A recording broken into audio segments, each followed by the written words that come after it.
Hello students, good morning everyone. Let us start the class. Yesterday we discussed about the introduction of biodiversity, right? So I gave you the definition of biodiversity and then I told you we are going to see three important levels of biodiversity and they are genetic diversity, species diversity and ecological diversity. Okay. So let us start discussing the three levels of biodiversity. So you just put the heading levels of biodiversity.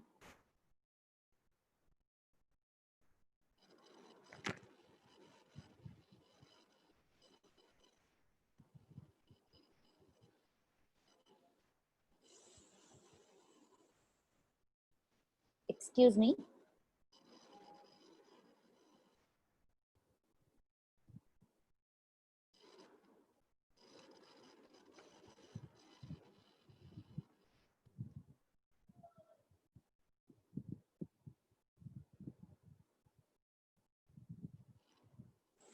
Fine. So under this levels of biodiversity, the first one we are going to discuss is genetic diversity. So what do you mean by this genetic diversity? See, this is said to be the diversity at genetic level or at subspecies level. Okay. So subspecies, you know, right? So for example, if you are taking one organism that is for the binomial nomenclature genus and species, if we are having subspecies under that species, you can include that name in the third word. That is, we call it as trinomial nomenclature. Okay. For example, if you take the human is called as the Homo sapiens. Okay, and the only organism which is not having any subspecies is Homo sapiens. So when an organism is not having subspecies, you can use the species name as subspecies. For example, if you want to name your human in trinomial nomenclature, you can say Homo sapiens sapiens, because as we are not having subspecies, the sapiens species name will be given for subspecies name. Okay. So please note down what do you mean by genetic diversity is it is said to be the diversity at genetic level. Diversity at genetic level. So either at genetic level or you can say the diversity at subspecies level. Fine. So what is subspecies level? Subspecies level is below species level. So please keep it in mind. Under genetic diversity, the diversity should be discussed only at genetic level or subspecies level, but not in species level. Okay. So below species level, below species in a single species. Below species level, excuse me students, some problem in my pen.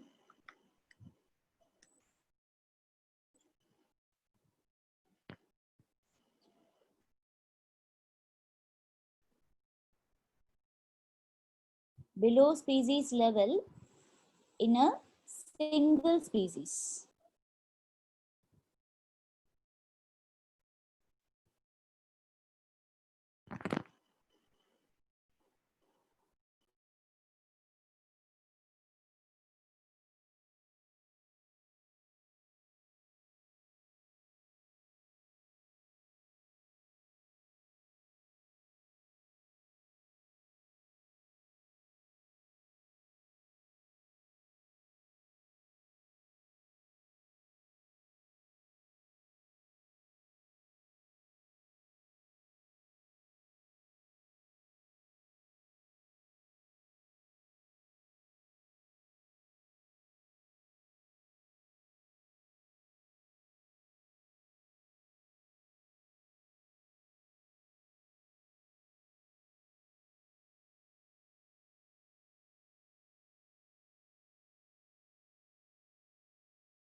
Yeah, students, now it is audible for you.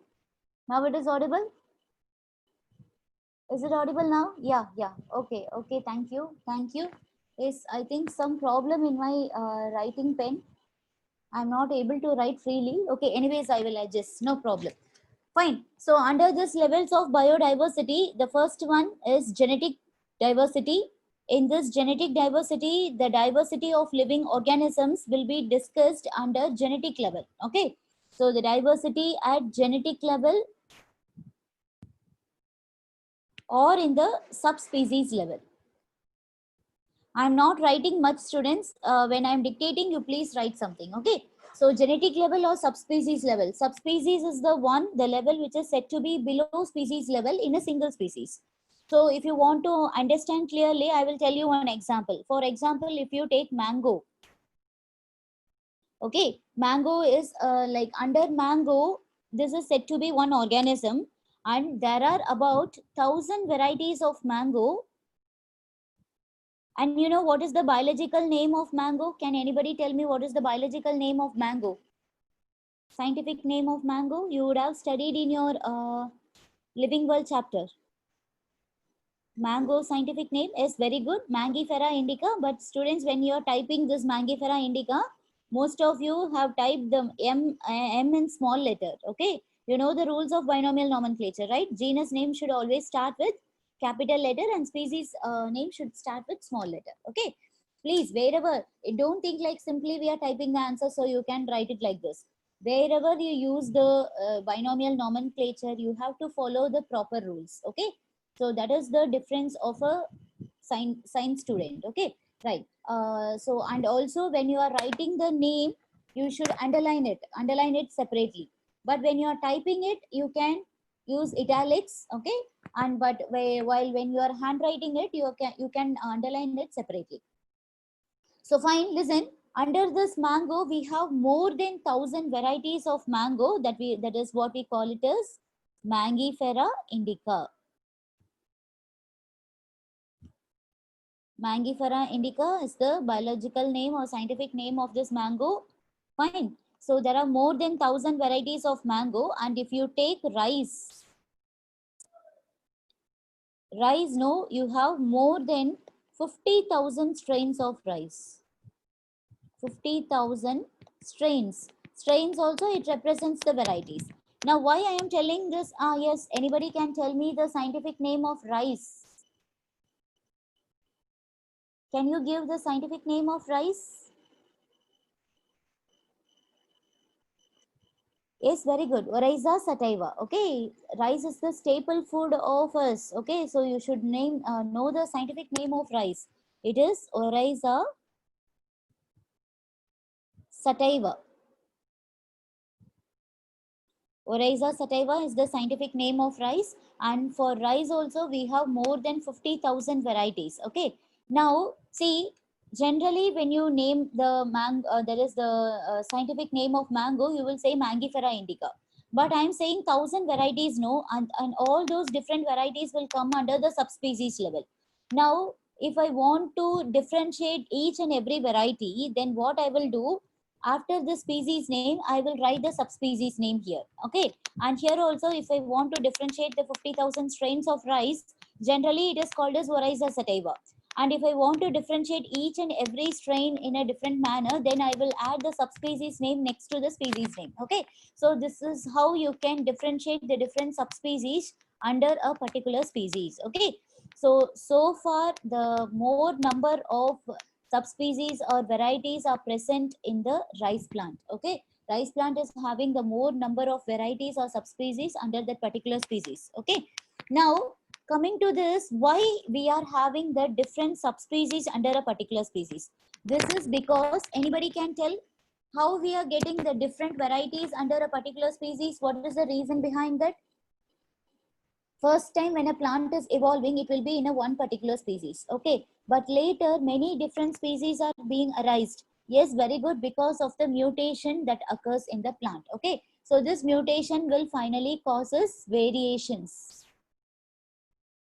So students, please do tolerate, my handwriting is today very horrible. I don't know, this pen is writing like this. So I'm so sorry for that. It's very horrible. You just tolerate today. Okay, fine. So these are, yeah, the different varieties or the different subspecies that are evolved in from a particular species. No, it is because of the variation, right? So this variation will occur in the plants not only because of the genes that are occur in the plant that are occurring in the plants. The variation sometimes it may depend upon the like the environmental factors also. Okay, sometimes due to the environmental factors, the variations may occur in the plant. You know, like you studied in organism and population, based on the adaptation of a particular organism, the organism will undergo different types of morphological and physiological or anatomical adaptations will be there in the organism, right? So similarly, the variations which occur in the plants that may lead to the evolution of different subspecies under a particular species. And if you go for medicinal plants, no, I'm giving one more example. If you go for medicinal plants, okay, we have thousands and thousands of medicinal plants available in our country, right? And all these medicinal plants vary in the chemical composition. Okay, all these medicinal plants will vary in the chemical composition. So medicinal plants varies in the chemical composition and also in the concentration of chemicals. Based on the concentration of chemicals, you will have variation in the different medicinal plant. Okay, so similarly all these things now comes under the genetic diversity. So the genetic diversity helps the population of organisms to adapt in a particular environment. So what I am trying to say is, based on the environmental factors and so many reasons, the organism will undergo mutation, and because of mutation there occurs variation, and these variations will make the species to differ under different subspecies level. And what is the reason behind all these things? No, the genetic diversity is the reason. The genetic diversity. So ultimately you can write a point: genetic diversity helps the organisms to adapt. Genetic diversity helps the organisms to adapt. Adapt in the sense to adapt to a particular environment or to a particular habitat. The variation will occur because of this genetic diversity. Okay, now concluding this genetic diversity, there is one statement: if a population is having more diversity, then it means it can adapt better to the environmental condition. If a population is having lower diversity, then it cannot adapt much to the environmental adaptation. So you please write the point concluding this genetic diversity. You just write 2 points. The first point: if a population has more diversity, if a population has more diversity, you please write, I couldn't write here. If a population has more diversity, then it can adapt better to the environmental condition. Okay. If a population is having more diversity, then it can adapt more to the or better to the environmental condition, which means that particular organism has undergone so much of variations to adapt to the environmental condition. Okay, when an organism, see, suppose if I am saying rice is having more than 50,000 strains or 50,000 varieties in it, then it means rice population is high. Okay, if the rice population, if a population is having more diversity, then it means that particular plant or particular organism, it is having better adaptation to the environmental condition. That's why more variations are present in that particular organism, which can help them to adapt to a particular environmental condition. Okay, so that is the ultimate point. Yes, variation is helpful for evolution. That is the concluding point. Okay, variation is the raw material for evolution. So you can say genetic variability is considered to be the raw material for speciation. This is the conclusion of genetic diversity. Genetic variability is the raw material for Speciation. Genetic variability is the raw material for speciation. You know what is speciation? Evolution of a new species is called as speciation. Okay, right? So genetic variability is the raw material for speciation, which means if there is more genetic variability, then the organism can adapt better to the environmental condition.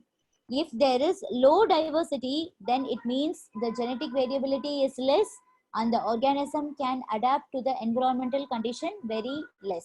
Okay.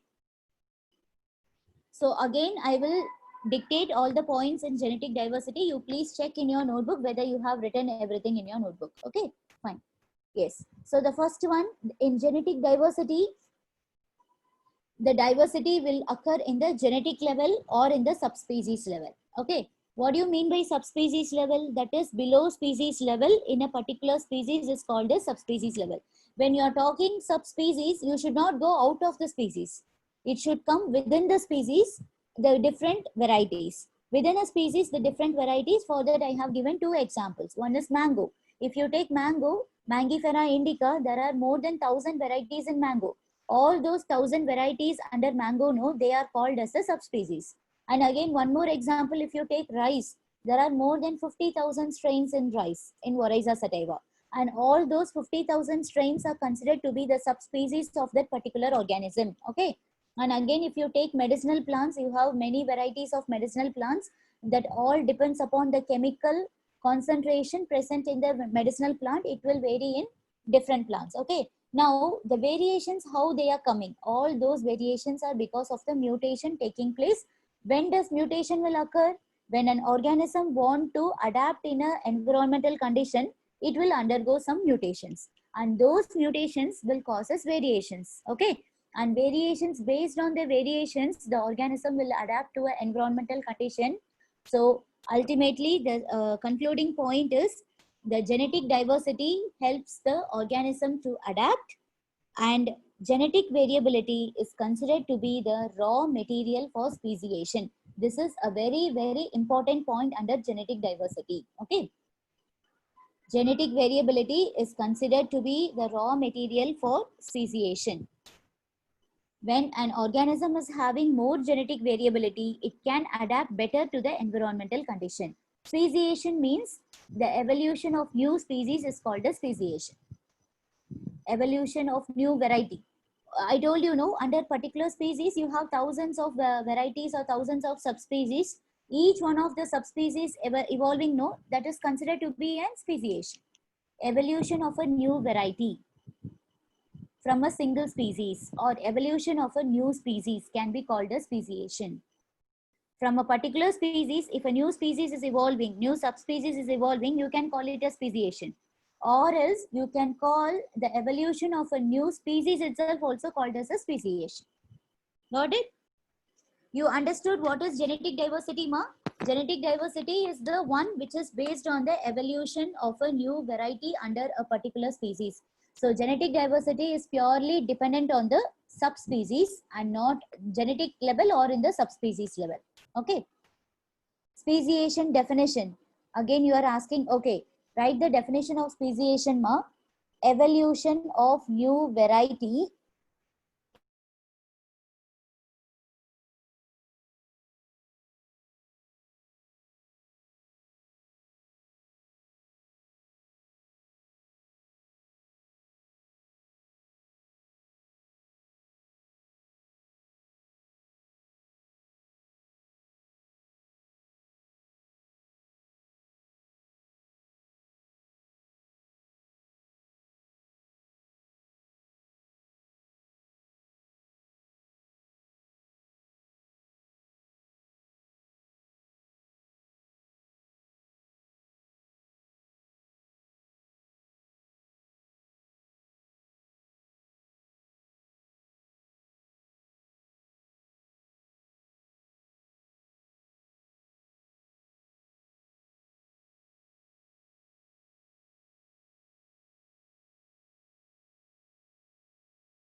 Students, I am back. Sorry, some signal problem here.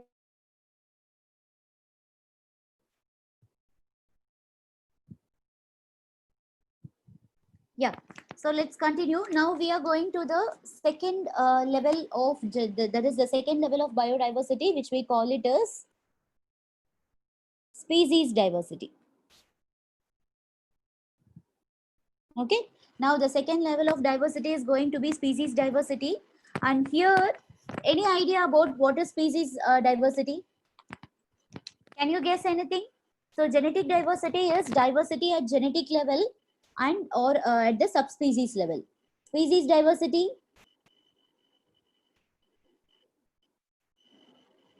I told the definition of speciation. I think you didn't get it. Okay, anyways, I will tell you again. Speciation is the evolution of new variety under a species or evolution of a new species. Speciation is evolution of a new variety under a species or evolution of a new species. Evolution of a new species can also be called as speciation. Or under a particular species, evolution of a new variety because of mutation can also be called as speciation. Got it now? Have you written? Yeah. Now listen to the species diversity. Yeah, I'm getting some answers like species diversity is related with the species level. It is not species level. It is species diversity is the measurement of species diversity is based on the richness of the species. It is based on the richness of the species. Okay, so what do you mean by richness of the species? This richness word mentions the number of species that are present per unit area. So what is richness of the species is the number of species. Students, now my pen is okay, I think so, but still it is giving some problem.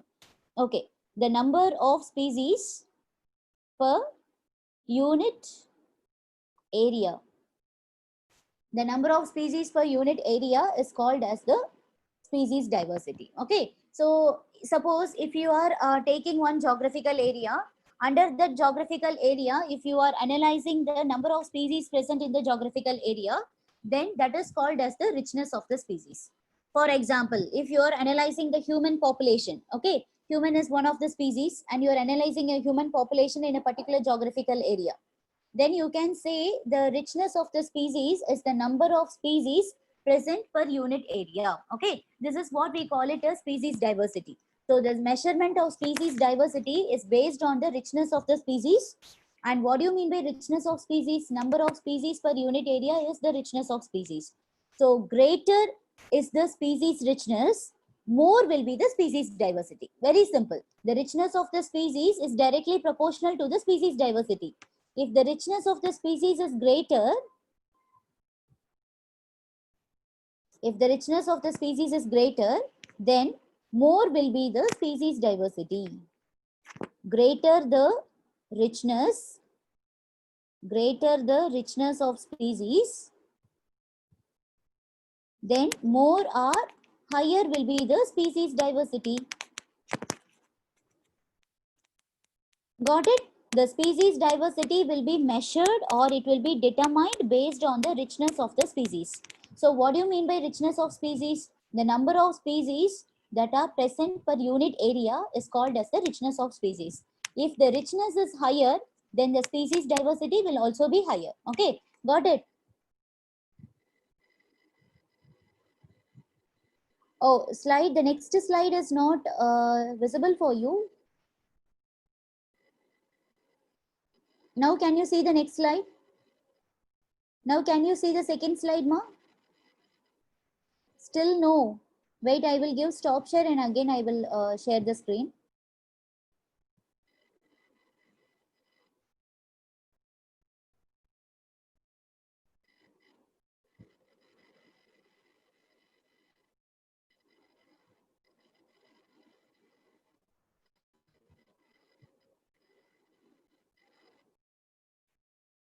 Very sorry students, my signal is very poor today. I don't know why.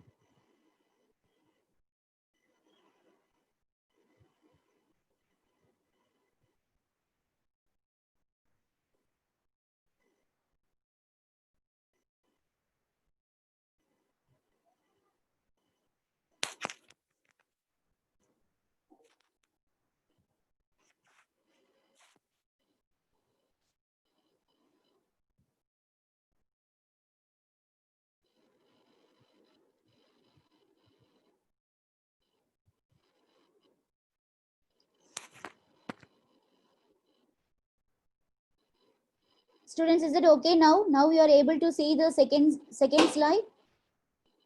Yeah, yeah. Fine. Thank you. Fine. So you please just copy. Again, I will tell you what is the species diversity. So genetic diversity, no, it refers to the that is the organisms which are present in the genetic level or in the subspecies level. Okay. Under that, we saw some two examples, and then I told you how this subspecies will arise from a particular species. That is because of the variation. Variation in the sense genetic variability is responsible for the, it is the raw material for the speciation process. Okay. Now coming to the second diversity, species diversity. This species diversity can be measured based on the richness of the species.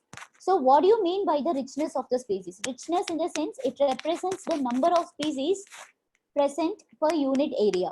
Now number of species per unit area, if it is increasing, then the species diversity will also increase. That's why I have told greater the richness of species, higher will be the species diversity. If the richness of species is higher, then the obviously the species diversity will also be higher. Okay. Now you can also say if the richness of the species is lower, then the species diversity will also be lesser. Okay. When it becomes lower, then the species diversity will also become lesser. In nature, the number and kind of species as well as the number of individuals per species vary, and this leads to greater diversity. Okay. The number and kind of species as well as the number of individual per species vary, and it leads to greater diversity. Got it? That's all about the species diversity. When talking about species diversity, one thing you have to be very clear is species diversity is measured based on the richness of the species. This richness of the species is directly proportional to species diversity. So if it increases, the species diversity will also be increasing. Okay. If it becomes lower, then species diversity will also become lower. That's it. So have you copied this one? Shall we move on to the third type of diversity, ecological diversity? Have you copied?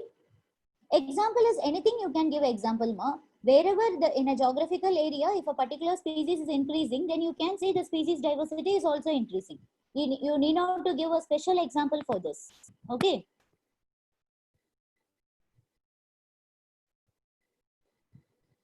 Yeah.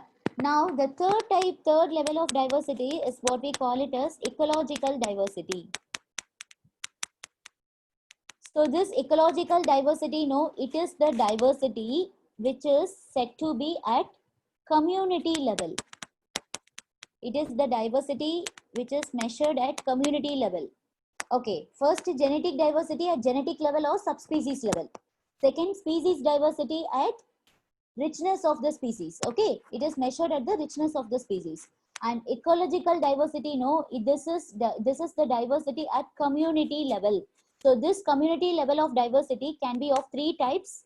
Under this we have three types. Okay, the first type is alpha diversity, the second one is beta diversity, and the third one is gamma diversity. So totally you have three types under this community level or ecological diversity: alpha diversity, beta diversity, and gamma diversity. So what is alpha diversity? It is the diversity of organisms within the same community. The diversity of organisms within the same community. Within the same community, the diversity of organisms is called as community level. That is alpha diversity. This same community can also be represented as within the same habitat. Within the same habitat or same community is called as the community level. Under that community level, this is called as alpha diversity. So alpha diversity is the diversity of organisms within the same community or same habitat. So for example, if you are taking a particular habitat called as an aquatic system called as, if you are taking a river, okay, within that river, you are analyzing the diversity of organism, then it is called as alpha diversity. Then what can be beta diversity? Any guess? It is next higher level of alpha diversity. Any guess what is beta diversity? Beta diversity is diversity of organisms within the community. The next level will be in between the communities or in between different habitat. Okay.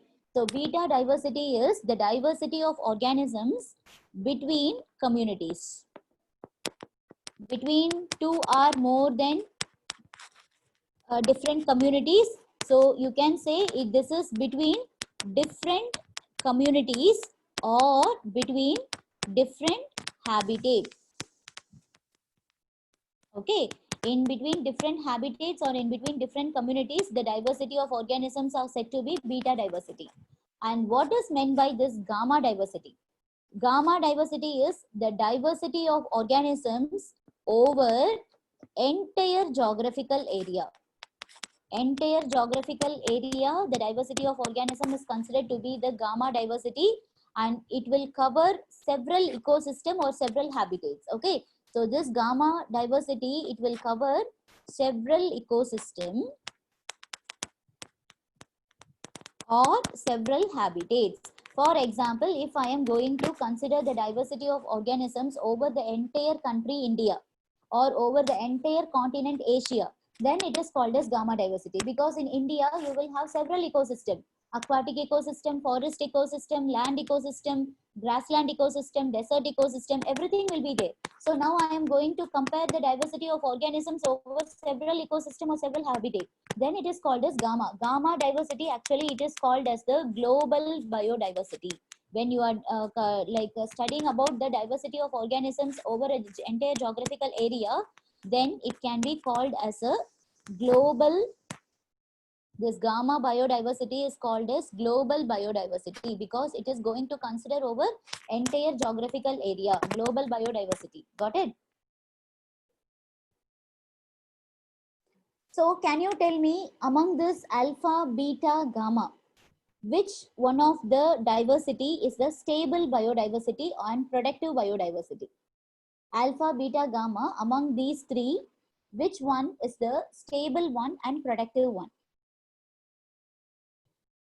Where different, that is multiple biodiversity can be present, that is called as the stable biodiversity. Then you can see alpha biodiversity is very small within a small community, so you cannot see varieties of organisms in there. Beta biodiversity, again it is between different communities or different habitats. Okay, there also the number of species will be limited. When you go to gamma biodiversity, it is a global biodiversity, right? Then it is then you can see a huge number of varieties of organisms present in the gamma biodiversity. Then gamma biodiversity is called as the stable biodiversity or the productive biodiversity. Okay, this is a very very important neat question. Which biodiversity is stable or it is said to be productive? Then it is the gamma biodiversity, because the diversity of organisms here is considered over the entire geographical area, which includes several ecosystem and several habitat. Got it?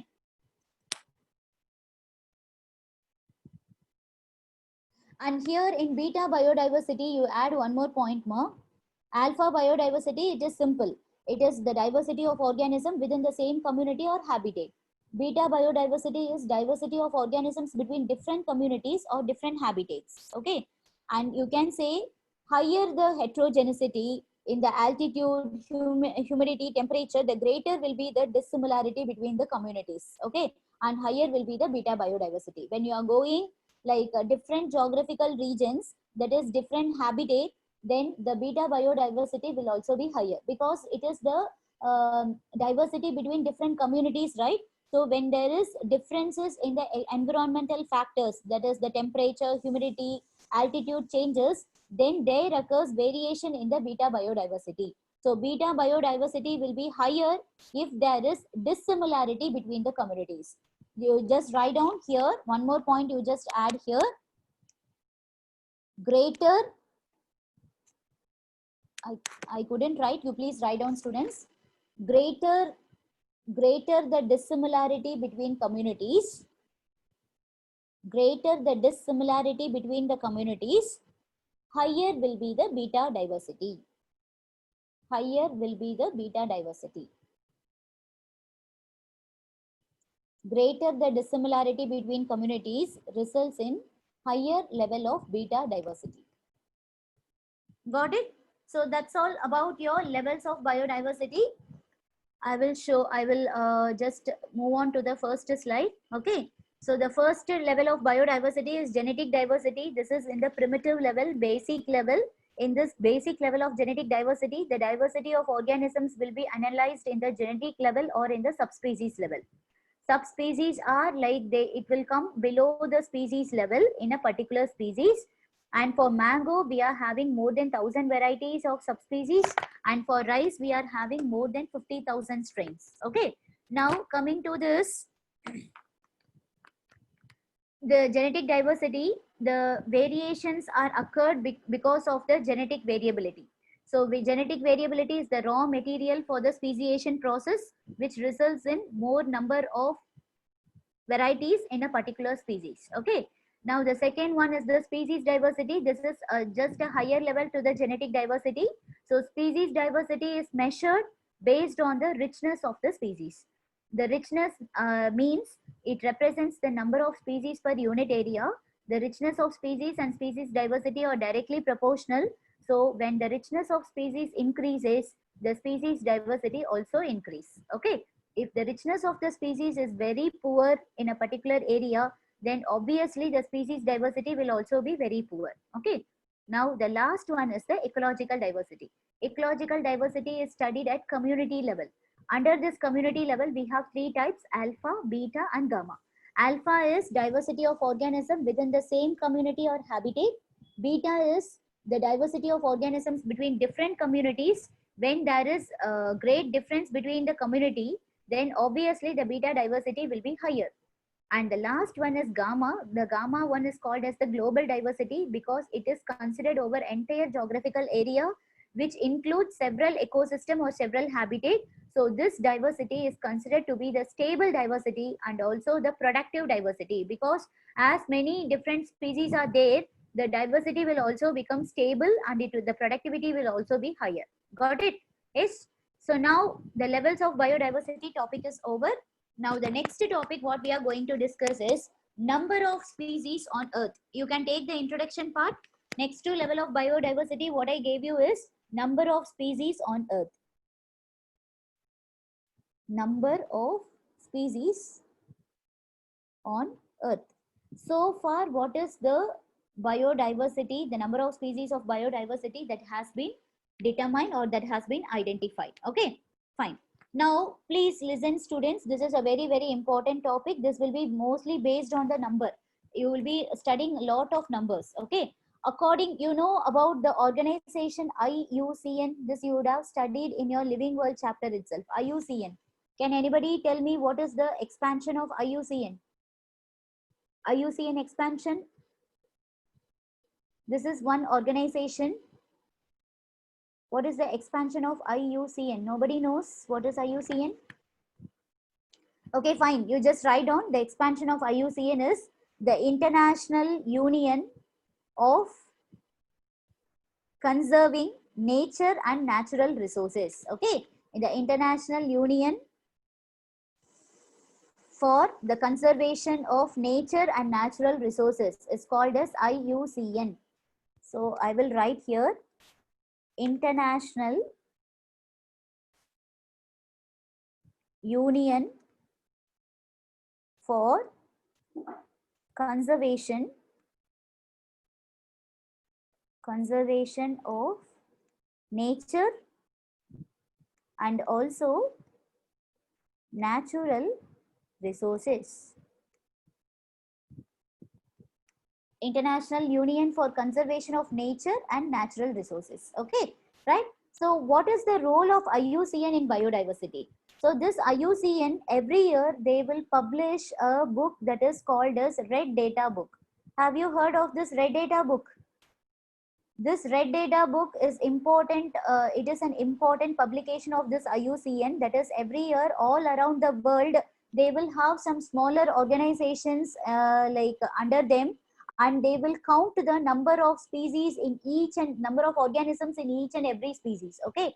Suppose if they will take the survey of human, dog, cat, all plants and animal species. Okay. Under biodiversity, always please do remember, students, they will not consider the population or the list of microorganisms. Is they will talk about like only about the plants and animal species.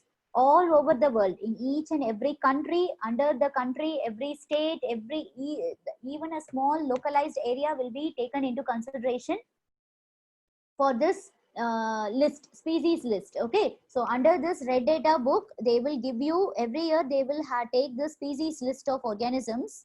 Under the species list, they will categorize into different categories. Okay, so they will have endangered, extinct, vulnerable, threatened species. Like this, they have so many categories of organisms will be there in the red data book.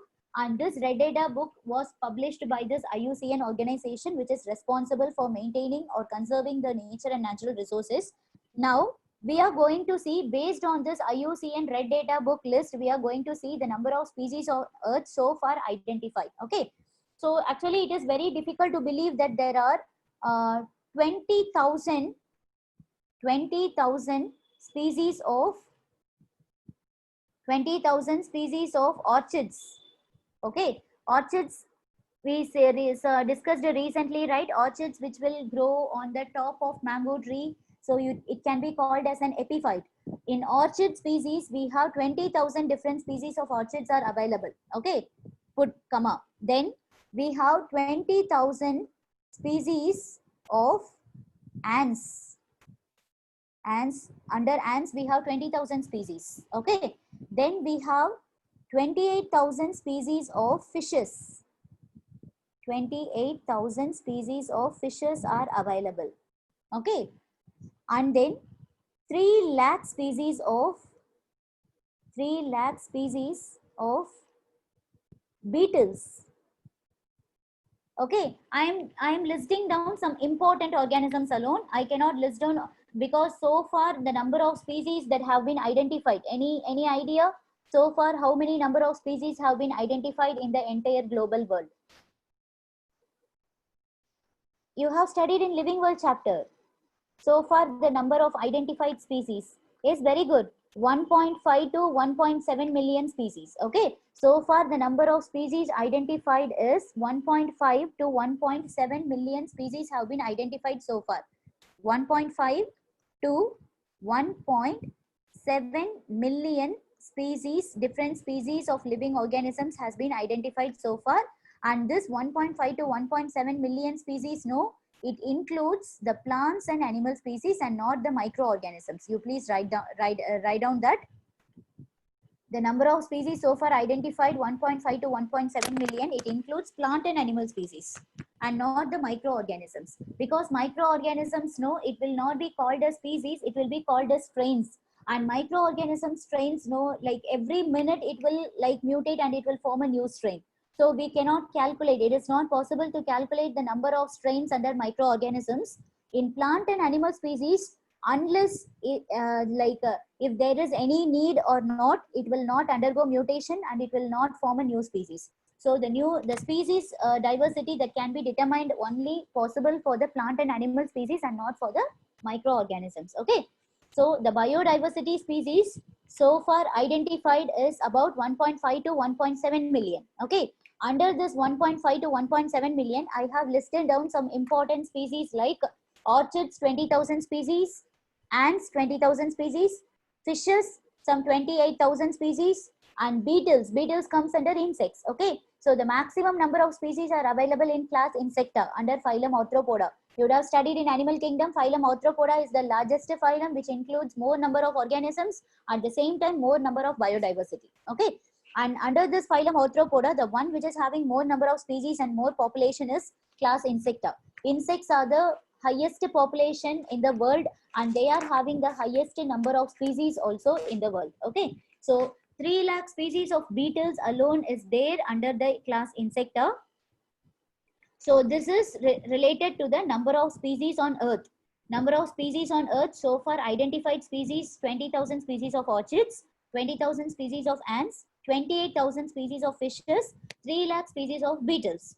And according to IUCN estimate, the total number of plant and animal species identified so far is about 1.5 to 1.7 million. Please note down this number, ma. This is a very, very important number.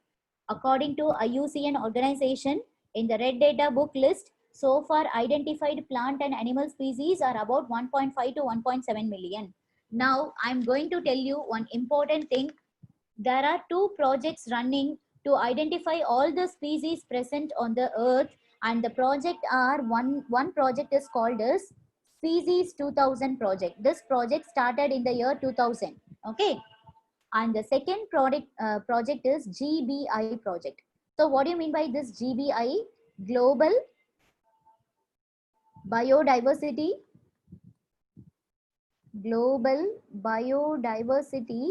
Information.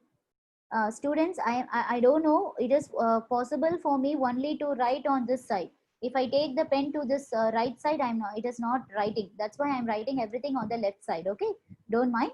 So Species 2000 is one project, ma. It is the name of one project, and GBI is another project. GBI is Global Biodiversity Information.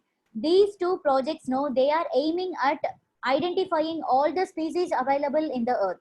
Okay, so the new species are being discovered in these two projects, and the discovery and description of species, no, it is like these two projects, no, they are doing their discoveries more in temperate countries than in tropical countries. These two projects, the discovery and description of species, no, it is more complete in temperate than in tropical countries. The project has identified the species, or the discoveries and description of species in these two projects is more complete in temperate countries than in tropical countries. Okay. Still a large number of species are awaiting to be discovered in the tropical countries, because the project has completed mostly the discoveries in the temperate. They had not been done in the tropical yet. Okay. So in tropical region, no, a large number of species are awaiting to be discovered. Now, there is one person called as Robert May, and he was a sociologist or an ecologist. Okay, and he was doing this. He was the head of these two projects, and that person is called as Robert May. According to Robert May, he has given some estimation. Okay, estimation in the sense, once if these two projects are completed, what will be the total number of species that will be identified. He has given some rough estimation based on these two projects. These two projects are not yet over, students. They has been mostly it has been over in temperate countries, but still in tropical countries a large number of species need to be identified, or they are awaiting to be discovered. But he has given some rough estimation based on the two projects. So let us see what are the rough estimation that has been given by this person called as Robert May. Okay. What he has told, no, if the global species diversity has been completely identified, then the global species diversity will be the global species, okay, species diversity will be 7 million, is about 7 million. According to his estimation, the global species diversity will be 7 million if we identify all the total number of species on the earth. It will come around 7 million. Okay, and out of this, the 7 million, in the sense, now we have identified how much species, 1.5 to 1.7 million. Okay, so far we have identified only 1.5 to 1.7 million. So according to 7 million, the global species diversity will be 7 million, right? Then we have identified only 1.5 million species. In the 7 million, 1.5 million is just 22%. Okay, just 22%. The remaining 78% of the species are yet to be discovered. Can you get the point, students? According to Robert May, he has given some rough estimation about the global species diversity. So according to his rough estimation, the global species diversity is said to be about 7 million species. Okay, in 7 million species, we have identified only 1.5 million species so far, which refers the rough estimation of 22% of the species has been identified so far. Still 78% of the species yet to be discovered. Okay, So these yet to be discovered species will be in the tropical countries, because in tropical countries a large number of species are under discovery. Only in temperate countries the project has been gone, and under temperate countries the species that has been identified has been, and some important species under tropical countries has been identified, and that is said to be 1.5 million. So only 22% of the global species have been identified. Still 78% of the species need to be identified, yet to be discovered, and the total global species diversity is roughly calculated as 7 million species. Okay, fine. And now coming to the second point, you please write down clearly Robert May's estimation. He was a very important person who is playing a very important role in the biodiversity. According to his estimation, okay, the global species biodiversity, GSB, I have written here, global species diversity, okay, GSD, the global species diversity is 7 million. Out of this 7 million, 22% has been identified so far, and that 22% is 1.5 million, which has been identified so far. The identified plant and animal species so far is about 1.5 million, which covers about only 22% in the 7 million. And remaining 78% are yet to be discovered. They are still under discovery. They are yet to be discovered, and these discoveries, most of the species will be in the tropical countries. Okay, fine. Now the second point. This is the first point of Robert May's estimation. Now second point, no. In this 7 million species, more than 70% of all the species recorded are animals. Okay, more than 70% of the species we have identified. So far identified in 1.5 million species, more than 70% of the species that has been identified are animals. Plants are not more than 22% of the total. Plants are said to be less than 22%. Then animal species are more comparative to the plant species. Okay, always animal species will be more comparing to the plant species. So plant species are said to be less than 22%. Animal species are more than 70%. Now coming to this animals, in animal percentage, more than 70%, no, in animals, again about 70% are in animals, about 70% are what?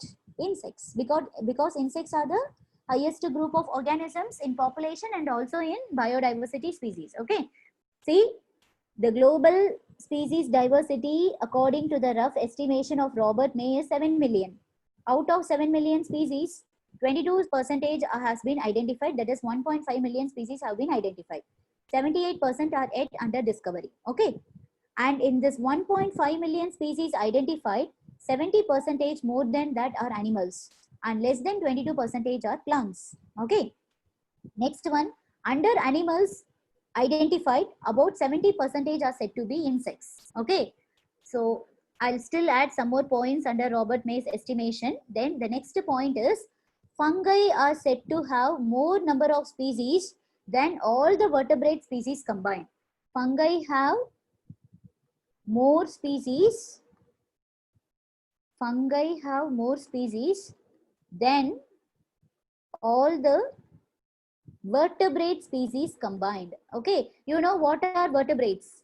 Under vertebrates, who all will come? All the vertebrate species combined. Okay, fine.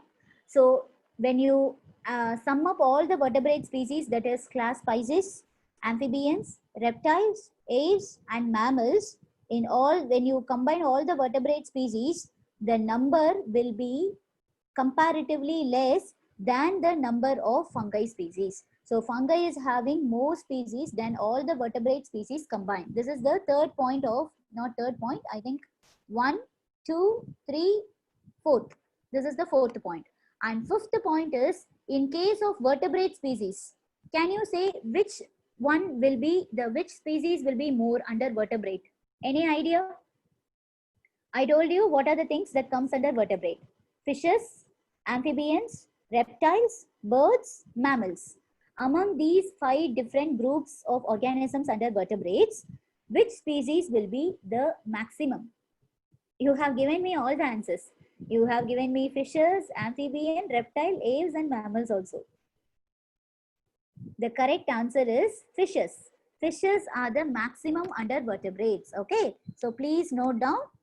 Under vertebrates, if we want to categorize the organism vertebrate in descending order, fishes are the maximum. Next to fishes, any idea? Next to fishes, any idea? Next to fishes are the birds. Okay, so next to birds are the reptiles. Next to reptiles are amphibians and mammals. Amphibians and mammals, they are in the same category. They like many difference, like more differences are not there between the species of amphibians and mammals. Almost they are equal. Okay, so fishes are the maximum under the vertebrates. See, first in the so far identified organisms, animals are the most, and in animals the most are insects. Okay, this is one thing. And when you compare the vertebrate species, fungi have more number of species than the vertebrate species combined together. And under vertebrate species, the maximum are fishes. Next to fishes comes the birds. Next to birds comes reptile, and then amphibians and mammals. And now coming to the in case of plant species. When talking about plant species, okay, see actually fungi is initially considered under plant species. So they are telling fungi under this plant. Okay, so they are not differentiating fungi as a separate one. Why? Because after fungi you have multicellular. Before that, kingdom Monera and Protista, they are unicellular. So they are just eliminating this Monera and Protista, and they are comparing only kingdom fungi, kingdom plantae, and kingdom animaliae under this biodiversity. So when coming to this, these 3 things, fungi is included under plant. Okay, so fungi is having more number of species. Then comes the species of angiosperms, and then comes the species of algae. Okay, you need not to consider other organisms, because in plant species these 3 are the more number of species. So what are the leftover things? Algae comes under thallophyte. So what are the things that has been like not considered are bryophytes, pteridophytes, and gymnosperms. Okay, so the first comes fungi, maximum number of species. Next to fungi comes species of angiosperms. Next to angiosperms are the species of algae. So whatever estimate, that's all. These are the rough estimation that is given by Robert May based on the global diversity species that has been identified so far. Okay, the all above estimates, no, they will not give any idea for the number of species of prokaryotes, because please do remember prokaryotes number will not be considered, because their species diversity will run in million. So they have eliminated the microorganisms, that is the unicellular organisms, and only the multicellular organisms has been considered. Okay, got it? So we will close here. Tomorrow we will discuss about the number of species in India. Now we have generally considered the number of species in Earth. Okay, tomorrow we will discuss about in India, right? I think anyways, I have not written anything properly. I need not to show you the slides. Students, very sorry, very sorry. I don't know what happened to my pen today. It's not writing. Some signal problem is also there, and some problem is there also in my writing pen. Okay. So apologies for this. I'm not able to give proper notes today. So tomorrow I will try to, today if this problem is solved, I will write everything in a slide and I will save it. Okay, tomorrow in your class, I will show you everything. You can take the snapshot. Okay. Thank you, students. See you all tomorrow. Thank you.